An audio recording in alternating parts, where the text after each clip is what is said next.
coming in from world leaders. UN Secretary-General António Guterres has welcomed the announcement of a 2-week ceasefire between the US and Iran, but has expressed his sincere appreciation as well for the efforts of Pakistan and other countries that helped facilitate the agreement. The Secretary-General called on all parties to use this period to work toward a lasting and durable resolution to the conflict. All right, those are the statements. The world leaders are cautiously optimistic. Mr. Dwivedi, I'll take in your concluding remarks. What do you think? What are the objectives that have been achieved in this war?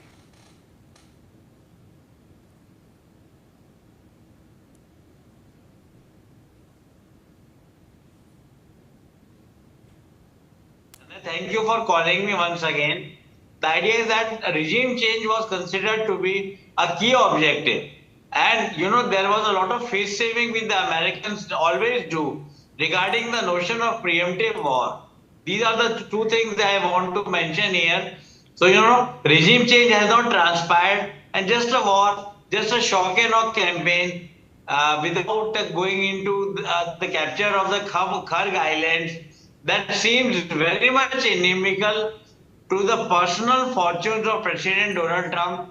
And because the Americans are about to face he's about to face in December midterm elections, which might place the Republican Party in a kind of a quandary. So I think it's an incomplete Operation Epic Fury, But if they do it for oil, if they do it for weapons trade, then that is very unfortunate, I would say that. And we are not the enthusiasts of war, or we are not Iran baiters. I am not an Iran baiter. But the idea that comes to the theme that comes to my mind happens to that we need to look into President Donald Trump's war objectives. The war objectives have not been met. Are the Americans finding it too tough to go through the the exercise of capturing Kharg Island, or are they feeling the heat of the attacks in the various on the various American bases? These two questions come to my mind, and I would just like to conclude here that it's an incomplete solution for Operation Epic Fury, for the Rising Lion and the Lion's Roar, which has been initiated by Israel.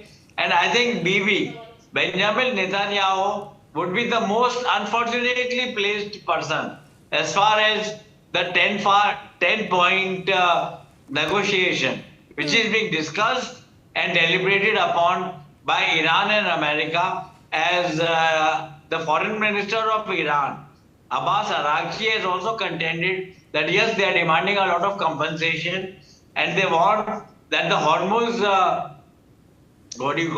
the Hormuz trade scandal should be stopped, should be mitigated. Right. And America and the coalition of the willing have not yet achieved a complete military dominance of the Strait of Hormuz, and the Iranian regime still disallows that. So I think the conclusion is that President Donald Trump, in my view, has not achieved the war objectives which were depicted by the White House website and by, the State Department press release. Okay. So, Manan, thank you very much. That's all I have time for in the discussion. Also want to thank Brigadier for joining us.